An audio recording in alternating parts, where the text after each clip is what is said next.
Bhagavad Gita. Traducción Ani Besant. Introducción. La historia de la literatura sánscrita está todavía por escribir. Los indios no han sentido hasta ahora la necesidad de tal trabajo y los orientalistas occidentales no han estudiado aún lo bastante la copiosa producción mental de los arios para ordenarla históricamente en sucesión de épocas y antología de autores.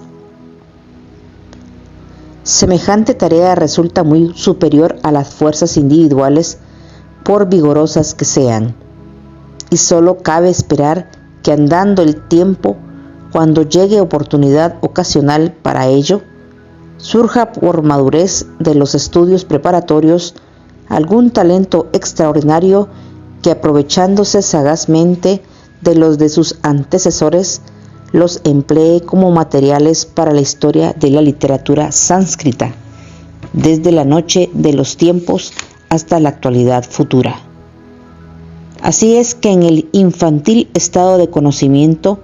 en que nos encontramos los occidentales respecto de la literatura oriental, solo podemos aventurar conjeturas, suposiciones, juicios y sospechas más o menos fundadas en las leyes de la investigación crítica con que el arqueólogo ha de proceder para aproximarse cuanto pueda a la verdad histórica, si por desgracia no la encuentra clara, terminante y evidente. Sabemos que el Mahabharata y el Ramayana son las dos grandes epopeyas de la India, anteriores en tiempo y superiores en mérito a la Ilíada y la Odisea, que durante muchos siglos se tuvieron en Europa como obra sin par ni precedente en la poesía antigua y sin igual en la moderna, hasta el punto de considerar erróneamente a Homero como padre de la epopeya. No se sabe a ciencia cierta quién fue el autor del Mahabharata, ni tampoco la época en que se compuso, habiendo sobre ello diversas conjeturas, pues mientras Telang opina que fue escrito 4 siglos antes de Jesucristo, César Cantú le atribuye 10 siglos de antigüedad sobre la era cristiana. Desde que Wilkins tradujo en 1785 el Bhagavad Gita o Canto del Señor, que es uno de los del Mahabharata, quedaron sorprendidos los literatos europeos por aquella revelación del nuevo mundo que se abría a los ojos de la crítica, por aquel inopinado descubrimiento de un nuevo y vastísimo campo en el que tenían sus originarias raíces las ciencias, artes, letras, religiones y filosofías, las civilizaciones en suma de los países de Occidente. Sin duda alguna que el Bhagavad Gita ha sido, es y será en la India la obra más leída, comentada y aplaudida de cuantas constituyen su riquísima literatura sagrada. De su valor filosófico daremos pálido vislumbre al decir que lo aceptan ortodoxamente y en él beben, como en la cristalina fuente de la verdad, todas las escuelas y sectas religiosas que al amparo de la nobilísima virtud de tolerancia florecen en Oriente, cual ramas de un común tronco que con igual actividad por todas ellas distribuye su savia. Y natural es que todas las creencias y opiniones converjan espontáneamente al común foco del Bhagavad Gita, porque este sublime y armonioso canto no encierra una filosofía, doctrina o religión determinada con dogmas cerrados, ritos invariables y moral canónicamente definida, sino que como reflejo purísimo de la verdad divina se sobrepone a toda limitación hija de la ignorancia o del incompleto conocimiento, exponiendo sin clasificación ni divisiones las enseñanzas sintéticas de la filosofía subsistente en todas las modalidades religiosas de la India. Unas mismas palabras tienen diferente significado según el pasaje de la obra, y esto prueba que su autor dotado de un juicio delicadamente ecléctico, sabía señalar la verdad doquiera la encontraba.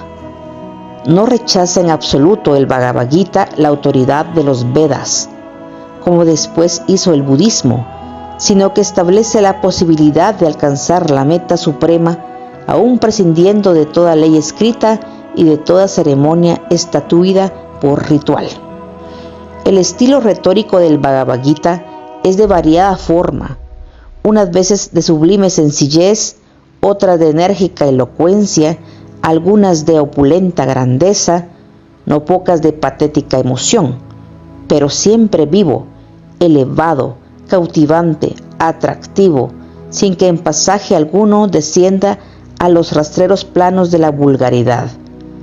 No cabe duda de que este poema, como toda obra maestra, pierde gran parte de su original belleza con la traducción a una lengua occidental, pues por la íntima relación que existe entre la forma y el fondo como reverberación de la que une pensamiento con palabra, hay giros, modismos, epítetos y figuras de dicción tan privativos del sánscrito y tan acomodados a la idea por ellos expresada que no se les encuentra justo equivalente en ninguna lengua de Europa, por rica y abundosa que sea. A consecuencia de esta natural dificultad, se echan de ver discrepancias muy notables entre las distintas traducciones que de este poema se han hecho al latín, griego, inglés, italiano, francés, alemán, persa, árabe y chino, requiriéndose por lo tanto un profundo y extenso conocimiento del sánscrito para acertar en la elección de las varias interpretaciones. Por tal motivo, en la presente traducción española, la tercera de las publicadas hasta ahora, nos hemos ceñido al texto inglés que la eximia presidenta de la Sociedad del Sánscrito nos ha inducido a proceder así, la consideración de que más fácil es el acierto en la obediencia a una sola autoridad bien elegida que en la vacilante sumisión a más de una, cuyas dispares opiniones atenúan y debilitan la idea interpretada. Por lo tanto, en esta traducción no hay ni más ni menos que en la de Annie Besant en cuanto al fondo de la obra. El traductor se ha sujetado fielmente al texto inglés, contrayendo su labor personal a verter los conceptos lo más castizamente posible en prosa castellana, sin añadir, quitar ni amplificar en lo más mínimo la traducción Besant. Y para mayor descargo de su conciencia literaria, debe en este punto declarar el traductor que la traducción manuscrita mereció la previa aprobación de los miembros de la rama Arjuna de Barcelona, a quienes corresponderán los lauros del merecimiento sin motivo hubiese para ello. Para explicar el asunto del Bhagavad Gita, conviene antes referirnos sucintamente al del Mahabharata. Canta esta epopeya la lucha sostenida por los Kauravas y Pandavas, que se disputaban el trono de Hastinapura, capital de la comarca bañada por los ríos Juma y Sursuti en los llanos de Doab. Según la historia, amplificada imaginativamente por la leyenda, en época remotísima hubo en Hastinapura un rey llamado Vichitravirya, descendiente por línea recta de Kuru, el fundador de la dinastía. Vichitravirya era hijo de Santanu y Satyavati y tenía dos hermanastros, uno de padre llamado Bhisma y otro de madre llamado Krishna, Dvaipayana, por sobrenombre el Vyasa. Así resulta para mayor claridad que Bhisma era hijo de Santanu antes de que éste casara con Satyavati y que Krishna era hijo de Satyavati antes que ésta casara con Santanu. El rey Vichitravirya se casó sucesivamente con dos hermanas, Amba y Ambalika, pero al poco tiempo de su matrimonio murió el rey sin hijo alguno heredero de la corona, que interinamente y por derecho de sucesión colateral recayó en las sienes de Bhisma, hermanastro paterno del difunto rey Vichitravirya. Estimulado entonces Krishna por divina compasión, se casó con Ambalika, la viuda del rey Vichitravirya, su hermanastro materno, y tuvo de ella 2 hijos, Dhritarashtra y Pandu, el primogénito. Dhritarashtra nació ciego y a la edad conveniente contrajo matrimonio con Gandhari, hija de Subala, rey de Gandhara. La mujer de Dhritarashtra dio a luz una masa informe, algo así como entremezcla de piedra y carne, pero animada esta masa por mágica virtud, surgieron de ella 100 hijos, de los cuales fue Duryodhana el primogénito. Pandu, el hijo segundo de Krishna y Ambalika, casó a su tiempo con Prita, por otro nombre Kunti, hija de Sura, y más tarde tomó por esposa a Madri.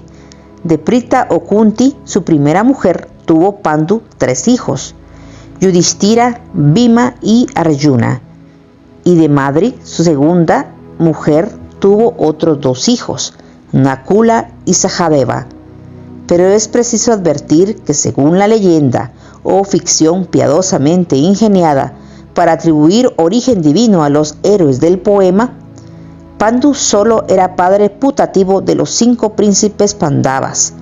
pues por haber matado involuntariamente a un brahmán en su juventud, fue condenado a no tener hijos.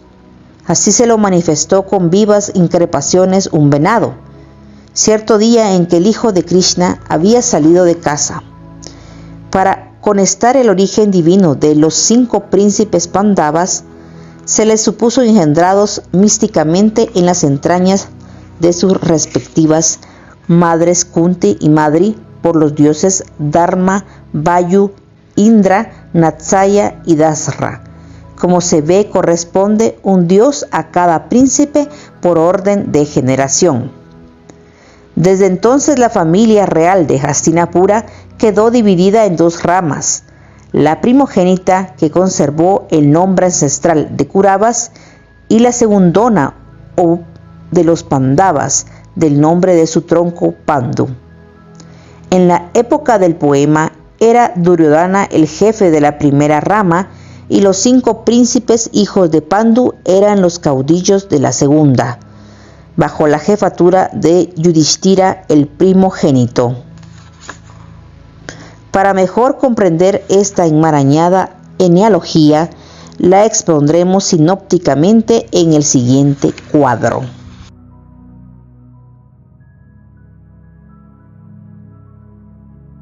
En la India y en otros pueblos de Oriente, como por ejemplo entre los hebreos,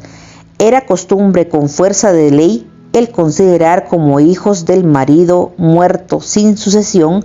a los que de la viuda tuviese un hermano el difunto, y concurriendo esta circunstancia en la paternidad de Krishna respecto de Dhritarashtra y Pandu, al primero de estos 2 príncipes le correspondía la corona de Hastinapura. Sin embargo, por su nativa severa estaba incapacitado Dhritarashtra según las leyes brahmánicas para gobernar el reino, y así hubo de renunciar la efectividad de la soberanía en su hermano menor Pandu, en quien por derecho hereditario recayó la regencia, quedando como presunto sucesor de la corona el primogénito de Pandu, quien, como ya hemos dicho, se llamaba Yudhishthira. Durante la regencia de Pandu, sus 5 hijos se distinguieron notablemente por su vasta instrucción, a la par que por brillantes hechos de armas, hasta el punto de excitar la envidia de su primo Duryodhana, el primogénito de Dhritarashtra. Después de varias intentonas contra los príncipes Pandavas, y viendo que nada podía por la fuerza, recurrió Duryodhana a la astucia, concertándose al efecto con un hábil jugador de dados por nombre Sakuni, quien a instigación de aquel aprovechó la pasión de Yudhishthira por el juego, con el artero designio que apostara el reino y lo perdiese. En efecto, invitado a jugar, el rey Yudhishthira fue perdiendo sucesivamente la corona, su patrimonio personal y por fin su misma mujer, la que, separada en consecuencia de su esposo, quedó reducida a ignominiosa esclavitud. Según las condiciones estipuladas en el juego,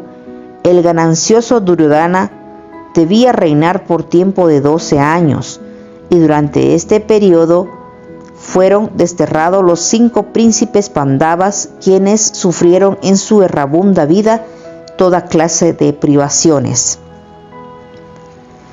Expirado el plazo convenido, reclamó Yudhishthira la corona, pero el pérfido Duryodhana no quiso reconocer en modo alguno los legítimos derechos de su primo,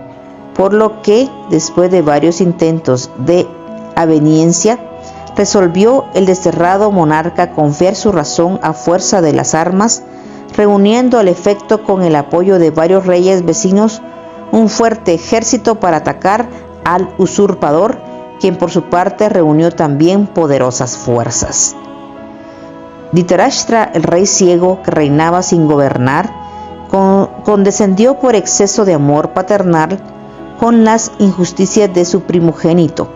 desdeñando las exhortaciones con que Krishna y otros hombres piadosos trataron de disuadirle. Entonces le preguntó Krishna si desearía recobrar la vista para presenciar por sí mismo la batalla que iba a librarse, pero como Dhritarashtra rehusara tamaño beneficio, concedió Krishna, en virtud de los sobrehumanos poderes de que estaba dotado, a Sanjaya, conductor del carro de Dhritarashtra, las necesarias facultades visuales y auditivas para no perder ni un pormenor de cuanto sucediese en la batalla, a fin de relatárselo al rey ciego. Encontráronse las contrarias huestes frente a frente en el sagrado campo de Kuru. El ejército de los Pandavas iba mandado por Bhima, hijo segundo de Pandu, y famoso por su valor en los combates y su pericia en el arte de la guerra. El ejército de los Kauravas estaba al mando de Bhisma, el hermanastro de Vichitravirya y tío, por lo tanto, de Dhritarashtra y Pandu. El autor del poema supone que la divinidad se encarna en el cuerpo de Krishna, el Vyasa, quien toma partido por los Pandavas, manifestando particular afecto al príncipe Arjuna, el tercero de los hijos de Pandu, cuyo carro de guerra conduce el mismo Krishna en favor de su nieto. A punto estaba de empezar la batalla cuando Arjuna, deseoso de darse cuenta de la situación, suplica a Krishna que guíe el carro hasta colocarlo en el espacio que separa a las dos huestes, y allí el dios le va nombrando los combatientes de una y otra parte. Apoderase el espanto del corazón de Arjuna al ver que ha de pelear fratricidamente contra gente de su propia sangre, y desalentado arroja arco y flechas con la resolución de dejarse matar inerme antes de herir a sus parientes en la nefanda pelea. Entonces Krishna le expone razones y argumentos en contrario, declarándole la admirable doctrina que palpita en todos los versículos del canto, de lo que, convencido, por fin se resuelve Arjuna a pelear contra los Kauravas, cuya completa derrota restituye a los Pandavas el usurpado trono de Hastinapura. El diálogo coloquio que antes de la batalla sostiene Krishna y Arjuna constituye, según verá el lector, el asunto episódico del Bhagavad Gita. Todo este coloquio lo escucha Sanjaya gracias a la aptitud que para ello le había otorgado previamente Krishna, y después de oído le relata al rey ciego Dhritarashtra. Si hubiésemos de atenernos a la letra del relato, fácil fuera poner reparos de verosimilitud, unidad de acción y circunstancia de lugar y tiempo. La realidad, según convencionalmente la entendemos, se quiebra en muchos puntos del épico argumento, pero sobre la letra que mata prevalece el vivificante espíritu, la verdadera realidad encubierta con el espléndido ropaje de las alegorías, símbolos, mitos, fábulas e imaginativas figuras que con magnífica opulencia enriquecen las literaturas orientales. Para documentar esta afirmación, transcribiremos algunos juicios de comentadores tan notables como Breón, Judge y Subarrow, que han sido compilados por nuestro erudito compatriota el señor Roviralta Borrell, a cuyas citas nos referimos. Dice Breón que quien estudie atentamente el Bhagavad Gita pronto echará de ver el íntimo sentido oculto a manera de substratum en el fondo del poema y que solo se vislumbra a través del simple significado de las palabras. Según W.Q. Judge, el Bhagavad Gita puede interpretarse con 7 claves distintas, por lo menos, pudiendo referirse a la evolución del hombre, del universo, del mundo astral, a las jerarquías de la naturaleza, al carácter moral, etc. La interpretación generalmente admitida bajo la referencia del poema a la evolución individual es que el rey Dhritarashtra simboliza el cuerpo humano en que para proseguir su evolución se reencarna el espíritu estimulado por el deseo de vida y compelido por la ley kármica. La ceguera nativa del rey da a entender que el cuerpo sin espíritu vivificador es materia insensible y por lo tanto incapaz de gobernar, y así el autor del Mahabharata pone en manos de Pandu la regencia del reino de Hastinapura, siendo rey tan solo de nombre Dhritarashtra o el cuerpo físico. Por otra parte, los Kauravas simbolizan el yo inferior, los elementos ya pasionales, ya tenebrosos del individuo,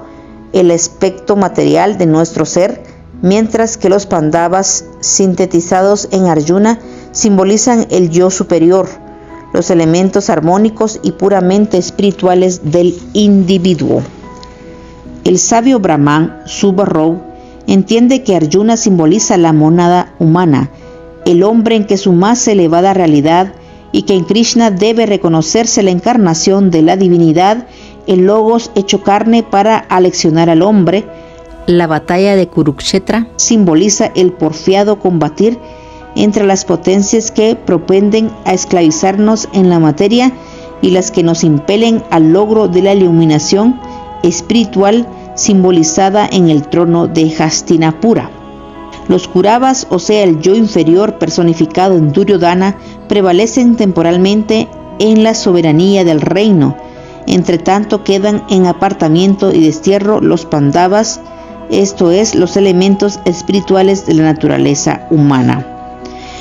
El desaliento de Arjuna y su desmayo en combatir agentes de su propia sangre y parentesco simboliza el disgusto que el hombre siente al disponerse a luchar contra las pasiones y vicios que son parte de su naturaleza,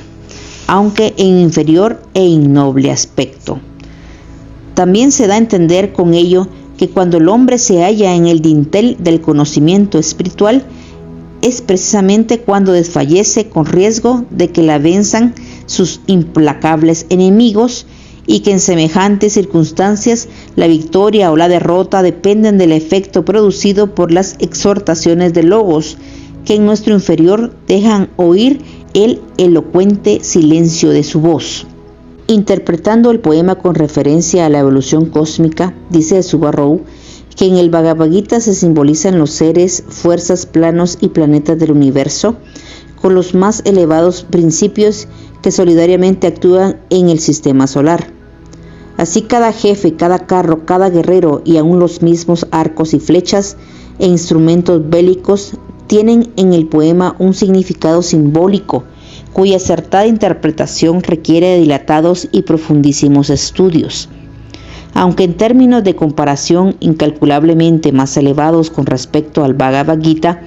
produce la lectura de este canto efectos análogos a la audición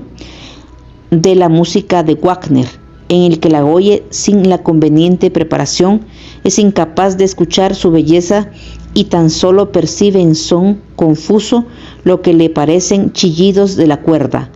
estrépitos de metal y aspereza de la madera, sin poder estimar el justo valor de cada nota en la armónica y grandiosa orquestación. De la propia suerte a quien leyere inatentamente el Bhagavad Gita, con la ilusoria esperanza de hallar en él vulgarísimas amenidades de primera impresión, le parecerán sin duda fatigosas repeticiones las oportunas insistencias sobre una misma idea. Tomará por extravagancia el simbolismo y sin duda no sabrá medir exactamente el paso que separa lo ridículo de lo sublime.